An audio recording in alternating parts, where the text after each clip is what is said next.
నమస్తే sir. Sir మీ పేరు, మీరు ఎక్కడి నుంచి వచ్చారు సార్? నా పేరు కడారి చంద్రశేఖర్ రెడ్డి. నేను హైదరాబాద్ కొత్తపేట నుంచి వచ్చాను.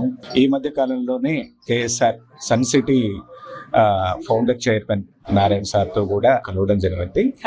దాంట్లోని భాగంగా ఓపెన్ 1 and 2 రెండు వెంచర్స్ క్యాపిటల్ 2 లో గానీ ఎమరాల్డ్ లో గానీ అసలు అద్భుతంగా వారు ఒక మంచి విజన్ తో వారు వెళ్తున్నారు. ఈ రోజు హైదరాబాద్ కు 50 కిలోమీటర్ల దూరంలో ఎకలాజికల్ బ్యాలెన్స్ ని, ప్రకృతిని సౌందర్యవంతంగా తయారు చేసి మ్యాన్ మేడ్ ఫారెస్ట్ ని తయారు చేసిన ఏకైక వ్యక్తికి మనస్ఫూర్తిగా నేను అభినందన తెలియజేస్తున్నాను. దాంట్లో ఇన్సైడ్ వెళ్ళి చూస్తే గనక ఒక హైవేలను తలపించేటట్టుగా రోడ్లన్నీ ఉన్నాయి. అసలు అద్భుతం అండి అవి. ఇందులో ఉన్న ఫామ్ హౌస్లు, మోడల్ హౌసెస్ ఏవైతే ఉన్నాయో అద్భుతంగా ఉన్నాయి. తర్వాత గేట్ కానీ, విశాలమైన రోడ్లు, వాళ్ళు లోపలిస్తున్న వసతులు. ఈరోజు మనకు మన క్యాపిటల్ గా వరంగల్ రాబోతుంది తొందరలోనే. వరంగల్ హైవే ఈరోజు మన హైదరాబాదు మన రెండవ రాజధానిగా ఎప్పుడైతే అవుతుందో మనకు వరంగల్ అనేది మనకు ఖచ్చితంగా మనకు తెలంగాణ రాష్ట్ర రాజధాని అవుతూ ఉంది.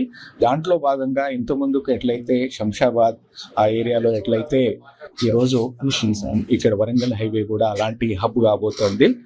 కాబట్టి వాతావరణ కాలుష్యానికి మంచి దోహదపడేటట్టుగా అతి తక్కువ రేట్లలో మనం కొనుక్కొని ఈరోజు లబ్ధి పొందడానికి వాళ్ళు ప్యాసివ్ ఇన్కమ్ ని ఈ యొక్క ల్యాండ్ రూపంగా కన్వర్ట్ చేసుకోగలిగితే అది ఖచ్చితంగా ఈరోజు తరతరాలు వాళ్ళు హ్యాపీగా ఆనందంగా జీవించడానికి ఇది అనుకూలమైన ప్లేస్. ఇది అయితే వాస్తవంగా ఇప్పుడున్న పరిస్థితుల్లో ఇప్పుడు హైదరాబాద్ ఒక కాంక్రీట్ జంగల్ అయింది.